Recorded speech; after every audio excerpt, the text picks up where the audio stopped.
Hey everybody, how's it going? I'm Eric. And I'm Ty.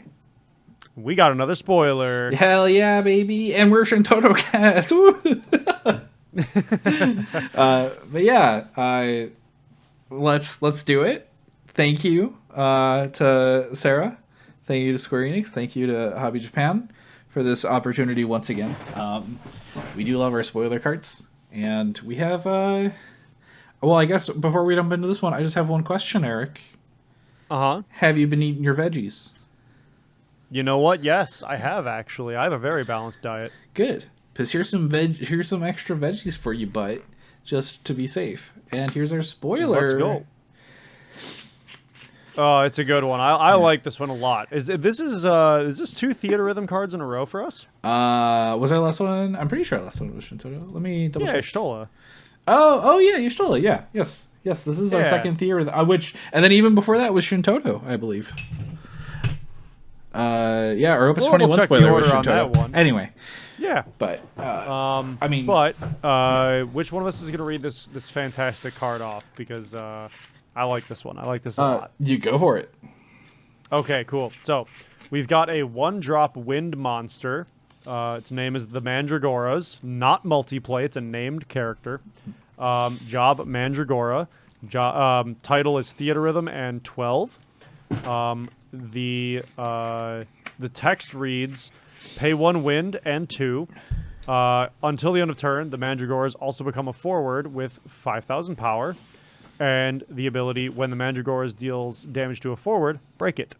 And when the Mandragoras is put from the field into the break zone. God, grammatically that's so is bugging me. When the Mandragoras is put from the break zone into the field in the break zone, choose a forward the opponent controls and break it. You can only use this ability once per turn. Yeah. So we have to say the obvious. You can only use this ability once per turn is for the activation. I was gonna say not that you're gonna multiplay this card, but just well, yeah, you can't. But yeah. I think this is very interesting. Yes. Because in theory, it's actually best case scenario, you get 2 kills off this card, right? Because you're playing this in, say, a realm deck, or any monsters deck for that matter, and you have Witch of the Fens on field. You pay the 3, make it into a forward, and then sack it because it's also still a monster. Yeah. It dies. You get to kill. You use the Witch ability, and theoretically that also gets a kill. And yeah, it's a little expensive, but you still get the 2 for 1. Yeah, I mean, off of Witch, let's say you have Witch on the field, and then you just play Mandragoras, right? For a 4 CP investment, you're killing 2 things. That isn't anything to kind of turn your nose up to, like. The fact that it breaks indiscriminately, it's not a forward of cost 5 or more, or a forward of cost or of power 9,000 or more. It's just choose a forward, boink it. Like that's actually pretty nice, especially in wind. Yeah, it's death touch even if you don't have first strike. Yeah. And there's also kind of that threat of to go back to your Witch example, right? I have Mandragoras on the field. I have Witch. I pay 3, I animate Mandragoras, I swing with the Mandragoras, and the person's just like, you're putting that person into a really tough position where it's like, do I eat the damage to avoid one of my forward? Let's say they have like 2 8Ks out, right? It's like, do I eat the damage to avoid the 2 for 1, where it swings in, I take the point of damage, they sack it to Witch and kill something else? Or do I just block and just take the 2 for 1? Like, you're kind of putting people into like kind of weird positions, and on top of that, like, I'm the player with the Witch is going to be at advantage with it. But even without that, kind of having a 1-drop monster that for 3 just becomes a death toucher is really nice, especially in a meta where, like, Ifrit 16 can't hit this while it's a monster. Yeah, and I mean, honestly, the only downside is that the Mandragoras doesn't have the ability without being a forward. Yeah.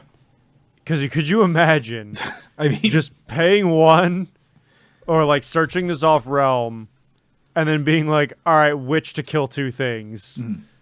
Like that would be so gross to that'd be really strong. And they thought of that. So here we are with the restriction of being a forward on it. But still, I think the mind games, not so much the mind games, but kind of the the ability to force your opponent into, like you said, an awkward situation where they got to decide if they want to block and take a hit or take a hit to face. Having that option of intimidation is kind of really helpful, especially in Wind, which historically doesn't have a lot of immediate board threat. Kind of a lot of your board threat comes from kind of the board state as opposed to individual characters being a threat by itself. But yeah, I mean, this will 2-for-1 in a lot of scenarios. And I think paying 4 overall is kind of worth it. It just sucks that making it a forward costs so much. But you know what? I think there's some people who are going to be fine paying the cost, depending on the deck. Yeah. Yeah, I 100% agree with you. And I feel like you mentioned her before. I feel like she deserves to be mentioned again. Realm can fetch this. If we might eventually see a dare I say a water wind control deck. Whoa, Ty, water wind? I know. Control deck? Unheard of in this game. Unheard of in this game. Absolutely not. Never. If we see a water wind control deck, this isn't a bad threat in it. The 3 to animate it still feels a little steep, but having something that has death touch, something that is hard to block, and something that is outright removal, especially in Wind, it's nice. Water has some of that, but you're usually just bouncing stuff. But to have that in Wind is nice. Yeah, fire doesn't really fear this. Water may or may not fear this. But I think other Wind decks might have an issue with it. I think that Earth decks will find it a little annoying. Depending on what summons are being run, right? If you have certain summons, you're fine. Lightning decks are probably okay because of First Strike, but that's a 50-50 because not every lightning deck runs like Irvine, for example. Yeah. Sometimes they forego that. So, yeah, this is interesting. Being able to be a monster that can animate on command is actually really good for defense as well because you can eliminate attackers. And so this also is a good kind of telegraphed threat that will require your opponent to respond to it. So it feels like back attack, but it's a telegraphed back attack. Yeah, it's almost like warp in a weird way of just a little bit. This is something that you're gonna have to deal with, and you're always gonna be checking a person's backup lineup. You're gonna make sure that they can't turn it on, or otherwise it'll do its shenanigans, right? I remember back in, I think it was Opus 23 when we got Silver Dragon, the thing that gives all your other monsters protection from or cannot be chosen by summons or abilities. Something that in my head I'm just kind of thinking but it's only a 5k. How much ping do we have in this game? How hard is it to really kill?